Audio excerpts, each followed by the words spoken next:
Hay una frase de Thoreau que siempre me ha parecido muy potente. Dice algo como, 1000 cortes en las hojas del árbol del mal equivalen a uno solo en las raíces. Y creo que es el punto de partida perfecto para el material de hoy. Porque, a ver, muchas veces pasamos el tiempo cortando hojas, ¿no? Intentamos cambiar actitudes, conductas, sin darnos cuenta de que el problema real está en las raíces, en nuestros paradigmas, la forma en que vemos el mundo. Totalmente. Y esa es una distinción clave, porque uno podría pensar que el libro de Stephen R. Covey, Los 7 hábitos de la gente altamente efectiva, es solo una lista de consejos de life hacks. Pero lo que planteas es que es algo mucho más profundo. Es casi como reiniciar el sistema operativo de una persona. No se trata de qué hacer, sino de quién ser. Exactamente. Y para esta conversación nos basamos en extractos del libro y también en un artículo que resume sus ideas principales. Nuestra misión, digamos, es desentrañar esa idea central de Covey, que para cambiar una situación, primero tenemos que cambiarnos a nosotros mismos.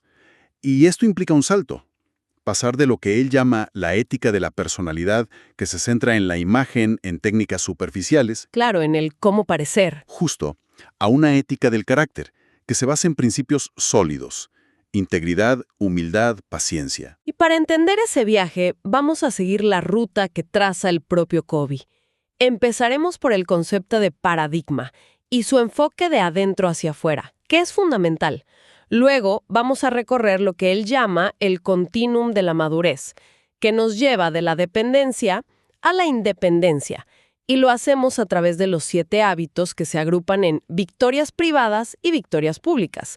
Y cerramos con el hábito que lo une todo, que es el de la renovación. Perfecto. Pues empecemos por ahí, por el cimiento. Covey habla de un cambio histórico. Dice que durante los primeros 150 años de Estados Unidos, la literatura sobre el éxito se centraba en la ética del carácter. Los escritos de gente como Benjamin Franklin hablaban de virtudes: integridad, justicia, paciencia. El éxito era una consecuencia de quién eras por dentro. Pero algo cambió. Fíjate, después de la Primera Guerra Mundial, el enfoque se desplazó. Pasó a ser la ética de la personalidad. De repente el éxito ya no era sobre el carácter, sino sobre la imagen pública, sobre las habilidades de comunicación, las técnicas de influencia, la actitud mental positiva. Covey es muy crítico con esto. Las llama parches y aspirinas sociales. Me encanta ese término, aspirinas sociales. Es que es eso. Pueden solucionar un problema agudo, superficial. Te hacen parecer más simpática en una reunión, pero dejan intactos los problemas crónicos, los de fondo. Y con el tiempo, esa brecha entre la imagen y la realidad, pues solo se hace más grande. En el material cuenta una historia personal que es muy reveladora sobre esto. Él y su esposa estaban preocupados por uno de sus hijos. Parecía tener problemas en todo. Le iba mal en la escuela, era torpe en los deportes. Socialmente inmaduro, dice. Exacto. E hicieron lo que haría cualquier buen padre, ¿no? Intentaron animarlo, motivarlo con frases positivas. Todo el manual de la ética de la personalidad. El clásico, vamos hijo, tú puedes hacerlo, piensa en positivo. Pero nada, no funcionaba. Y el momento de la verdad, el clic, llegó cuando se dieron cuenta de algo muy doloroso. Aunque sus acciones eran positivas, su percepción profunda, su paradigma, era que su hijo era inadecuado o que tenía algún tipo de retraso. Y sin querer, se lo comunicaban todo el tiempo. Cada acto de ayuda llevaba un mensaje oculto. No eres capaz. Necesitas que te protejamos. Qué fuerte eso. Mucho. El cambio real no empezó hasta que dejaron de trabajar en el niño y empezaron a trabajar en ellos mismos. O sea, de adentro hacia afuera. Decidieron cambiar su propio paradigma, dejar de compararlo y empezar a ver su singularidad, su potencial. Y solo entonces, poco a poco, la situación externa empezó a cambiar. Es que ese es el poder de un paradigma. La analogía que usa Covey del mapa es brillante. Un paradigma es como un mapa. Y todos hemos oído la frase, el mapa no es el territorio. A ver, si quieres llegar a un punto en Chicago, pero por error te dan un mapa de Detroit, no importa cuánto te esfuerces. Puedes mejorar tu conducta, correr más rápido. Puedes mejorar tu actitud, ser más positivo. Pero vas a seguir perdido.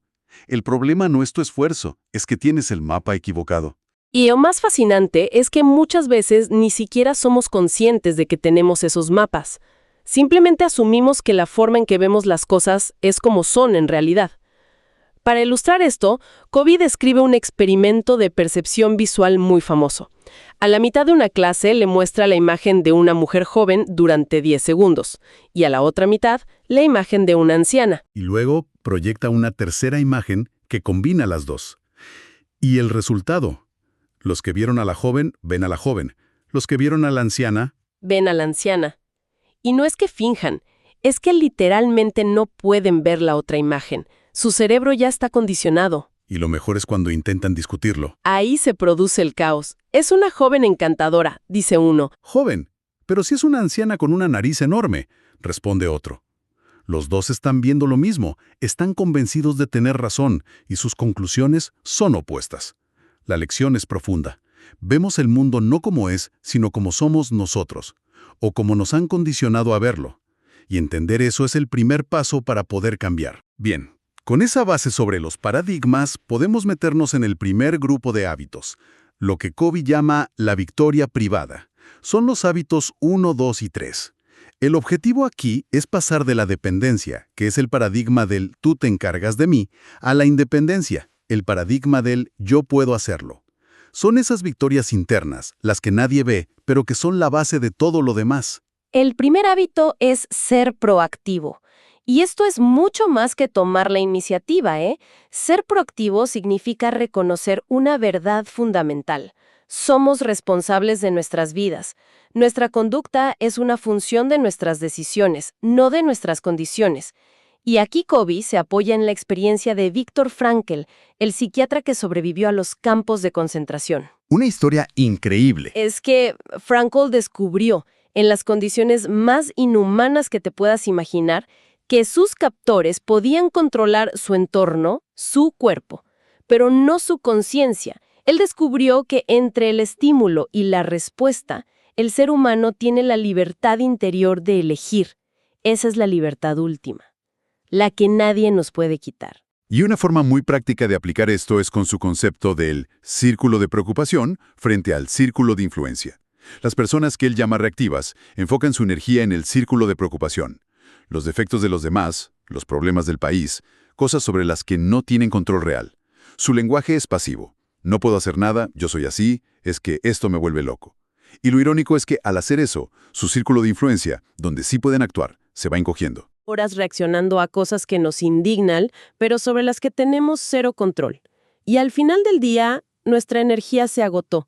En cambio, las personas proactivas se centran en su círculo de influencia, en lo que sí pueden cambiar, su actitud, sus hábitos, cómo tratan a su familia. Su lenguaje es activo. A ver, ¿qué alternativas tenemos? Puedo elegir un enfoque distinto. Y al trabajar en su interior, su círculo de influencia empieza a expandirse. Entonces, si el primer hábito nos da la libertad de elegir nuestra respuesta, la pregunta es, ¿elegir en base a qué? Y ahí es donde entra el segundo hábito. Empezar con un fin en mente. El hábito de liderazgo personal. Aquí aplica un principio que es fundamental. Dice que todas las cosas se crean dos veces. Primero hay una creación mental y luego una física. Imagínate construir una casa. Nadie empieza a poner ladrillos así, al azar. Primero se crea un plano detallado. Esa es la primera creación. La construcción en sí es la segunda. Con nuestras vidas pasa lo mismo. Si no nos hacemos cargo de esa primera creación, de nuestro propio guión, pues... Otros lo escriben por nosotros. Exacto. Las circunstancias, otras personas, los guiones que nos impusieron de chicos. Para ayudarnos a encontrar ese guión, Covey propone un ejercicio de visualización muy fuerte. Pide que nos imaginemos en nuestro propio funeral, dentro de 3 años, y que pensemos qué nos gustaría que dijeran de nosotros nuestros seres queridos, nuestros amigos, nuestros colegas. ¿Qué clase de persona fuimos? ¿Qué aportamos? La respuesta honesta a esas preguntas es, en esencia, nuestra definición personal del éxito. Y la idea es plasmar eso en un enunciado de misión personal, como una constitución privada que guíe nuestras decisiones. Y el tercer hábito, establecer primero lo primero, es la segunda creación, la física. Es el hábito de la administración personal, la ejecución de los dos primeros. Y Covey insiste mucho en que no se trata de administrar el tiempo, sino de administrarse a uno mismo. Aquí es donde introduce su famosa matriz, la que clasifica las actividades en urgentes e importantes. La mayoría de la gente dice, vive atrapada por lo urgente. Pasan el día apagando fuegos, eso es el cuadrante 1, o dejándose llevar por interrupciones que parecen urgentes, pero no son importantes, que es el cuadrante 3. Y esa es la trampa en la que caemos casi todos, ¿eh? Porque la verdadera efectividad, el progreso real, vive en el cuadrante 2, actividades que son importantes, pero no urgentes. Y este cuadrante es silencioso. No grita, no te exige atención inmediata como un email urgente. Aquí vive la planificación, la prevención, construir relaciones, aprender, cuidar la salud. Por eso se necesita muchísima proactividad para vivir aquí. Es el arte de priorizar lo vital sobre lo trivial. Claro, pero eso implica decir que no a muchas cosas, y eso no siempre es fácil. Es que esa es la clave. Para poder decir sí al cuadrante 2, tienes que tener un sí más grande ardiendo en tu interior. Y ese sí es tu misión personal del hábito 2. Eso te da el poder de decir no con una sonrisa a cosas que no se alinean con tus valores y tus metas, aunque parezcan urgentes. Una vez construida esa base de independencia con la victoria privada, ya podemos pensar en la efectividad con otros. Entramos en la victoria pública, los hábitos 4, 5 y 6. Aquí damos el salto de la independencia del yo a la interdependencia, el nosotros. Y Covey insiste en algo que es crucial. La interdependencia no es dependencia. Es una elección que solo las personas independientes pueden hacer. Exacto. El cuarto hábito es pensar en ganar, ganar. Y Covey es muy claro. Esto no es una técnica de negociación, es una filosofía de vida. Es buscar siempre el beneficio mutuo. Se basa en una mentalidad de abundancia, la creencia de que hay suficiente para todos, en lugar de la mentalidad de escasez, que ve la vida como un pastel de tamaño fijo. Para que yo gane, tú tienes que perder. Suena muy bien, pero siendo realistas, ¿es siempre posible? ¿Qué pasa en una negociación muy competitiva, donde parece que, para que yo gane, el otro tiene que ceder? ¿No es un poco ingenuo? Es una pregunta excelente, porque expone una mala interpretación muy común. Ganar, ganar no significa ser blando o ceder siempre. Para nada. De hecho, Covey dice que requiere un alto grado de coraje y consideración. Coraje para expresar tus necesidades y consideración para escucharlas del otro. Y lo más importante, si no se puede llegar a una solución que beneficie a ambas partes, la mejor alternativa es ganar, ganar o no hay trato. O sea, si no podemos encontrar una solución buena para ambos, acordamos respetuosamente no hacer el trato. Y eso es mucho mejor que forzar un acuerdo donde uno se sienta perdedor, porque esa relación, a largo plazo, queda dañada. Eso conecta perfecto con el quinto hábito, que quizás es la clave de todo esto. Procure primero comprender y después ser comprendido. La mayoría de nosotros no escuchamos para comprender, escuchamos para contestar. Estamos preparando la respuesta en la cabeza mientras el otro todavía está hablando. Covey lo llama escucha empática. Y no es solo escuchar activamente, repitiendo lo que dice el otro. Es escuchar con los oídos para las palabras, con los ojos para el lenguaje corporal y con el corazón para los sentimientos. Es un esfuerzo genuino por ver el mundo desde el marco de referencia de la otra persona. La analogía que usa es la de un optometrista. No puedes recetar unas gafas sin antes hacer un diagnóstico profundo. Sería absurdo que un médico te dijera, toma mis gafas, a mí me funcionan genial. Y sin embargo, es lo que hacemos todo el tiempo al comunicarnos. Damos soluciones autobiográficas antes de entender el problema. Y solo después de haber comprendido, de haber hecho ese diagnóstico, podemos pasar a la segunda parte. Ser comprendido. Presentar nuestras ideas de forma clara, pero ya en el contexto de que entendimos al otro. Lo que nos lleva a la culminación de la victoria pública. El sexto hábito. La sinergia. Aquí es donde 1 más 1 no es 2, sino 3, o 10, o 100. Es el hábito de la cooperación creativa. Es el principio de que el todo es mayor que la suma de sus partes. Básicamente, la sinergia es lo que pasa cuando aplicas bien los hábitos 4 y 5, ¿no? Cuando tienes una mentalidad de ganar, ganar y te comunicas con empatía, abres la puerta a posibilidades que no existían. Exactamente. La sinergia se logra cuando valoramos de verdad las diferencias. En lugar de ver a alguien que piensa distinto como una amenaza, lo vemos como una oportunidad. La síntesis de ideas distintas produce ideas nuevas y superiores. No se trata de un simple acuerdo o de que una parte ceda, se trata de buscar la tercera alternativa, una solución que no existía antes y que es mejor que la que cualquiera podría haber pensado por separado. Ya hemos recorrido 6 hábitos, pero falta uno, que es el que mantiene a todos funcionando. El séptimo hábito: afilar la sierra. Es el hábito de la autorrenovación. Y el principio clave aquí es lo que Covey llama el equilibrio PCP.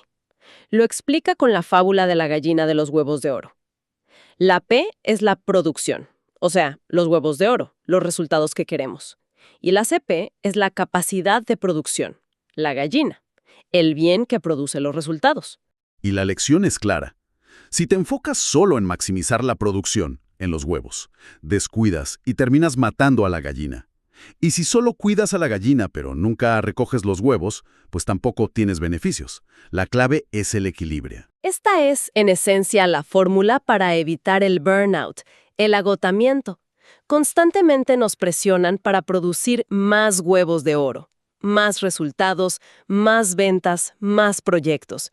Pero si no invertimos tiempo y energía en cuidar a la gallina, que somos nosotros, nuestra salud, nuestras habilidades, nuestras relaciones, la capacidad de producción inevitablemente colapsa. Afilar la sierra es esa inversión deliberada en nuestra propia CP. Y Covey lo divide en 4 dimensiones que hay que renovar de forma equilibrada. La dimensión física: ejercicio, nutrición, descanso.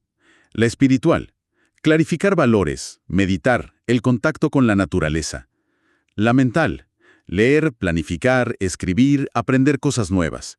Y la socioemocional, que se nutre al practicar los hábitos de la victoria pública, servir a otros, la empatía, la sinergia. Y es un proceso continuo. Lo bonito es que están interconectadas.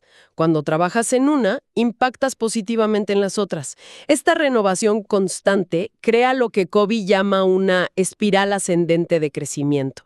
Con cada ciclo, volvemos a los hábitos en un plano superior, comprendiéndolos y viviéndolos de una forma más profunda. Entonces, si tuviéramos que sintetizar el viaje que proponen estas fuentes, todo se reduce a un proceso que va siempre de adentro hacia afuera. Así es. Comienza con las victorias privadas, del carácter. Ser proactivo, tener una visión clara y disciplina. Eso construye la independencia, la autoconfianza. Y solo sobre esa base de autodominio se pueden lograr las victorias públicas de la interdependencia. Buscar el beneficio mutuo, comprender a los demás y cooperar creativamente. Y todo el sistema se sostiene con la renovación constante de nuestras capacidades. Y aquí es donde, para mí, está el verdadero núcleo de todo. Porque no hablamos de adoptar una técnica o de un arreglo rápido. Es una transformación casi existencial. Se trata de dejar de construir la vida sobre la arena movediza de las circunstancias o las opiniones de otros y empezar a construirla sobre la roca sólida de principios universales. Es crear un núcleo interior que nos dé estabilidad sin importar la tormenta que haya afuera. Y esto plantea una pregunta final muy interesante.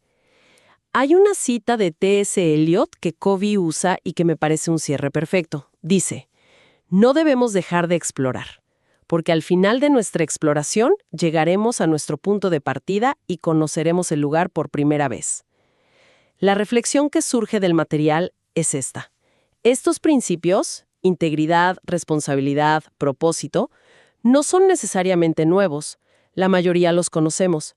La pregunta es, al reexaminarlos no como ideas sueltas, sino como un sistema operativo integrado para la vida, ¿qué podríamos descubrir sobre nuestro verdadero potencial, como si lo estuviéramos viendo de verdad por primera vez?